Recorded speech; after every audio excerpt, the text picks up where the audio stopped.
The movie begins with a couple. The girl's name is Alice and the boy's name is John. Let me tell you a little about them. These two love each other deeply, but they lack on one thing: money. They both struggle to make the ends meet, but even with that, they stay happy and carry on with life. One day, when John is heading to his office, his boss comes and starts nitpicking his work, scolding him about how things should be done. John gets really annoyed, so much so that he feels like beating his boss up, but he controls his anger. Now, John is a simple, naive guy, not exactly a pushover, but not someone who complains about everything either. On the other hand, Alice is struggling to find her dream job and give many interviews without luck. One day, a guy knocks on their door. This guy is someone no one invites home, but he shows up unannounced because he is the landlord's son. He also studied in the same college as Alice. However, he can't digest the fact that a girl like Alice is dating someone like John, who is nothing but a poor guy. When John arrives home, this guy mocks him, but John ignores him because he knows arguing with him will only bring trouble. Instead, John stays quiet and enters his house. Later, John and Alice go to a party thrown by their wealthy friend who is celebrating his engagement.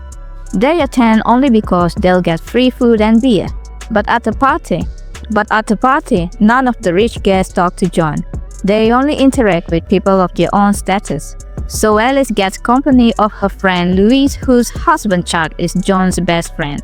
Of course, a place where you are judged by your wealth, your friends are the ones who have similar financial status. After the party, while heading home, John and Alice almost crash their car. When they settle down, Alice saw an old woman carefully taking a teapot inside her shop, setting it aside separately. Alice don't understand what's so special about it. Intrigued about the teapot, Alice decides to have a look. When she enters the shop, she hears a phone ringing. The old woman goes to pick up, and suddenly Alice grabs the teapot and tells John, "Let's go." John asks, "Why did you steal it? That's wrong," but Alice ignores him. The next day, Alice is curling her hair when she accidentally burned herself. Just then, she hears a sound from the teapot. When she opens it, she finds money inside. She is completely shocked. She tests it again, hurting herself, and more money appears. Now Alice is thrilled. She realized that the more pain she inflicts on herself, the more money she gets. She starts hurting herself repeatedly and keeps getting money from the magical teapot. On the other hand, John gets fired from his job. His boss tells him, "You don't focus on work, so don't bother coming here anymore." John, being a simple man, accepts it and heads home in despair. When he arrives, he is horrified to see Alice injured. He is extremely worried and wonders what happened to her. But what he doesn't know is that she has already hit the jackpot. Alice finally tells John the truth. At first, John doesn't believe her. So to prove it, Alice slaps him and the teapot spits out of more money. Now John is convinced. However, John is a person with a moral value, so he says, "We should return this teapot to its owner," but Alice refuses. John, determined, takes the teapot to a friend who deals in antique goods. He asks, "Can you sell this teapot?" The friend to put it up for sale and tells him that since this looks an ancient teapot, John could get $5,000 for it. Meanwhile, a Chinese man named Mr. Ling sees the teapot on TV. Upon hearing the news, he immediately jumps up. Mr. Ling knows everything about this teapot and he wants to get his hands on it. But why? What will he do with it? We'll find out soon. John takes the teapot back home. Now both he and Alice start intentionally hurting themselves to get more money. They try everything, pulling hair, getting their teeth extracted, anything to endure pain and generate cash. When they visit their families, they hide the truth about their newfound wealth and make up stories to avoid suspicion. Back home, John and Alice continue their self-inflicted pain cycle to generate money. Suddenly, there's a knock on the door. Two men barge in, looking intimidating. They ask, "Where is the teapot?" John plays dumb and says, "What teapot?" But the man gets angry and started beating John so badly that he almost died. The man revealed that the teapot belonged to their grandmother. Alice trying to save herself, and John lies and says they already sold it. She bribes them with some money and they leave. Now John and Alice desperately want to uncover the teapot's secrets. They go to a library and find out a book about it. When they reach a section that talks about its dangers, Alice, blinded by the greed, rips the page. It's clear now. Alice is completely consumed by her hunger for money. They finally accumulate enough wealth to buy a house, right in the neighborhood where their rich friend lives. They organize a party and invite all their friends. Everyone suddenly wanted to be friends with them.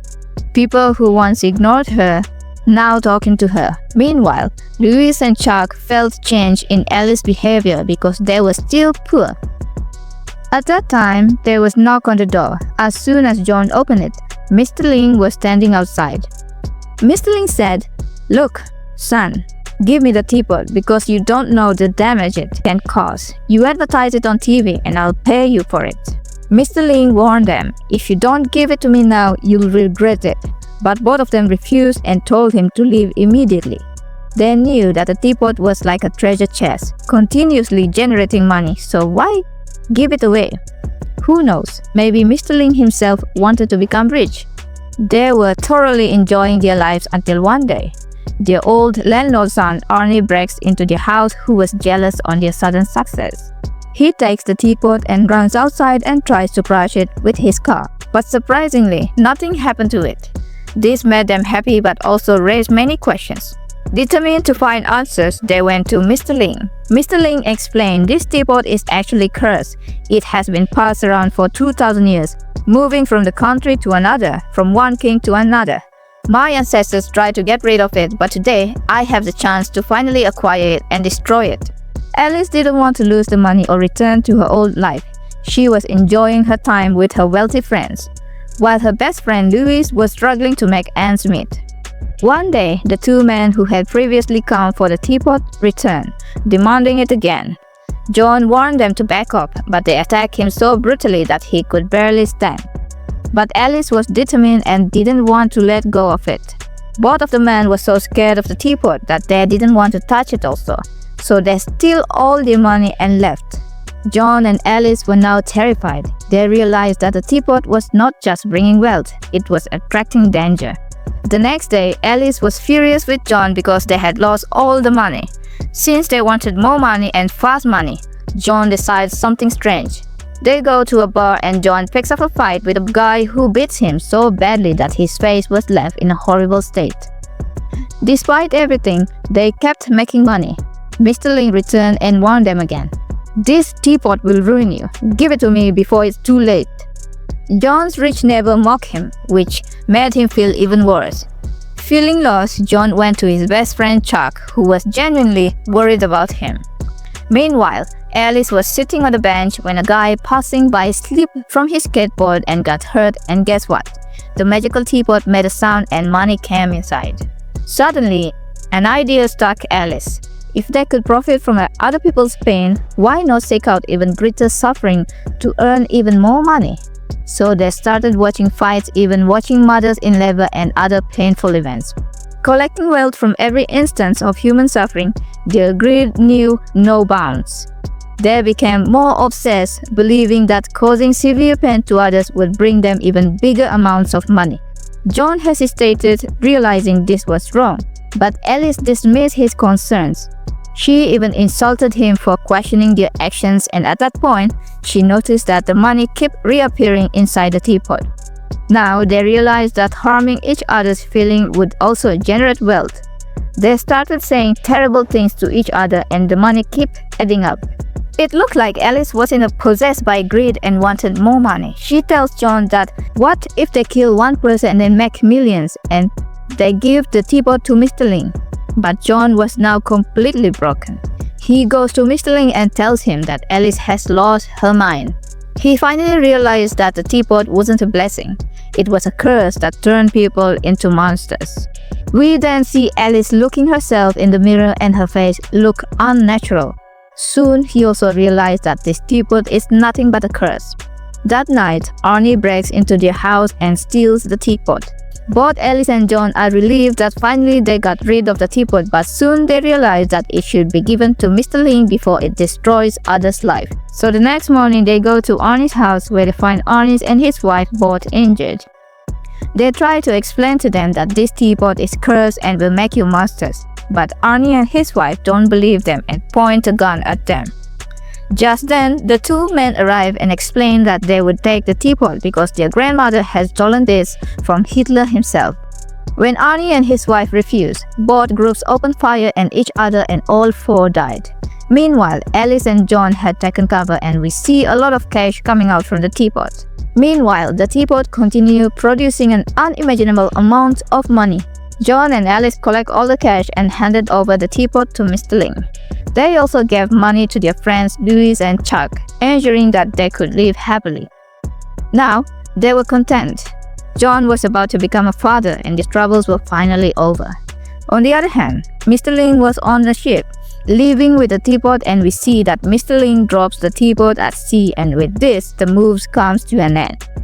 What would you do if you find a teapot like that? Let me know in the comment section and like this video and subscribe to my channel.